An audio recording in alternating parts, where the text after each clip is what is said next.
নমস্কার দর্শক বন্ধুরা, এক্সট্রা টাইম বাংলায় আপনাদের সকলকে স্বাগত। আপনারা গতকালই এক্সট্রা টাইম বাংলায় একটা খবর দেখেছিলেন যে মহাবাডানের তারকা খেলোয়াড় অভিষেক হালদার তিনি গ্রাম বাংলার একটি সেই ফুটবল খেলতে গিয়ে কিন্তু একটি বড় চোটের কবলে পড়েছিলেন এবং সেই চোট কিন্তু তার অত্যন্ত গুরুতর এবং মহাবাডানের তিনি রানিং খেলোয়াড় এবং সেই বিষয়ে তাকে এই মুহূর্তে হাসপাতালে ভর্তি করা হয়েছে এবং অস্ত্রোপচার তার হবে এমনটাও খবর। কিন্তু এর ভিত্তিতেই কিন্তু এদিন মহাবাডান স্পোর্টিং ক্লাব একটি জরুরি ভিত্তিতে বৈঠক বসে এবং সেই বৈঠকে কিন্তু সিদ্ধান্ত নেওয়া হয় যে অভিষেক হালদার সহ আরও দুই যে ফুটবলার মহাবাডানে তারা খেলেছিল তাদেরকে শোকজ করা হচ্ছে এবং মহাবাডান স্পোর্টিং ক্লাব কিন্তু সাসপেন্ডের পথেও হাঁটতে চলেছে এমনটাই কিন্তু আজ মিটিংয়ে আসে এবং মিটিং শেষে কিন্তু তেমনটাই জানান আমিরুদ্দিন ববি থেকে শুরু করে ইশতিয়াক আহমেদ রাজু থেকে শুরু করে কামারদা থেকে শুরু করে দীপেন্দু বিশ্বাস সকলেই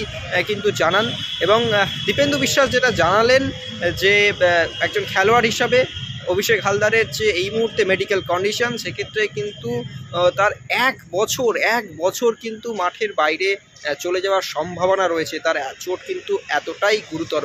তো শেষ পর্যন্ত কি বলছেন মহাবাডান কর্তারা অভিষেক হালদারের এই চোট নিয়ে এবং বাকি যে দুই ফুটবলার তাদের যে সিদ্ধান্ত নেওয়া হবে সেই বিষয়ে চলুন শুনে নেওয়া যাক। ওটা আলোচনা হয়েছে, ওটা আমাদের জেনারেল সেক্রেটারি ইশতিয়াক সাহেবকে দায়িত্ব দেওয়া হয়েছে যে ওদেরকে শোকজ নোটিশ করতে হবে।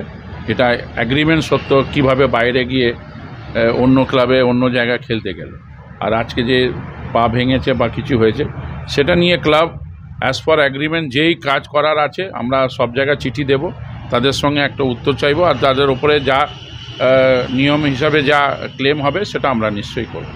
মেডিকেল ওর যা অবস্থা সিংবনটা পুরো ভেঙে গেছে, সেখান থেকে ফিরে আসতে সময় লাগবে, 1 বছর তো লাগবে। খুব ভালো রিহ্যাব করলে এবং ওপরওয়ালার আশীর্বাদ থাকলে 1 বছর পরেও মাঠে ফিরবে।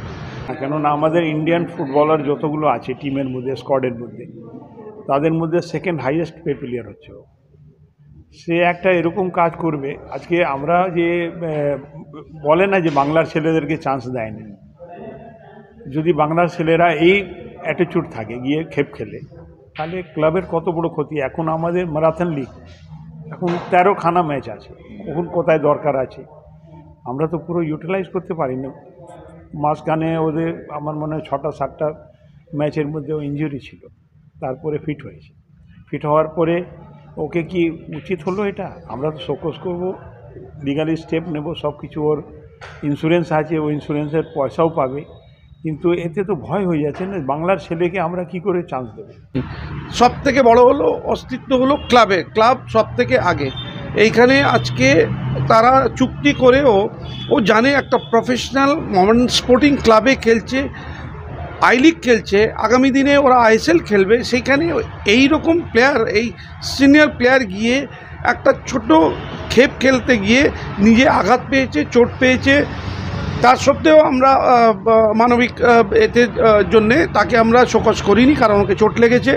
আমরা তার অপারেশন হয়ে যাক, তার জন্যে যা মেডিক্লেম আছে সেটা ক্লাব থেকে মেডিক্লেম করা হয়েছে, তার খরচাগুলি মেডিক্লেম থেকেই হবে।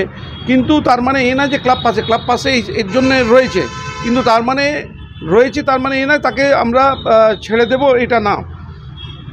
ক্লাব যদি আঘাত হয়, ক্লাব যদি ফাইন্যান্সিয়ালি কোনো অসুবিধা হয়, এই যে সাফারার হব, আমাদের যে সেকেন্ড রাউন্ড সব থেকে টাফ রাউন্ড হয় সেকেন্ড রাউন্ড, আমরা আজকে এগিয়ে রয়েছি। আগামীকালে আমাদের আরও টাফ ম্যাচ আছে। Extra time.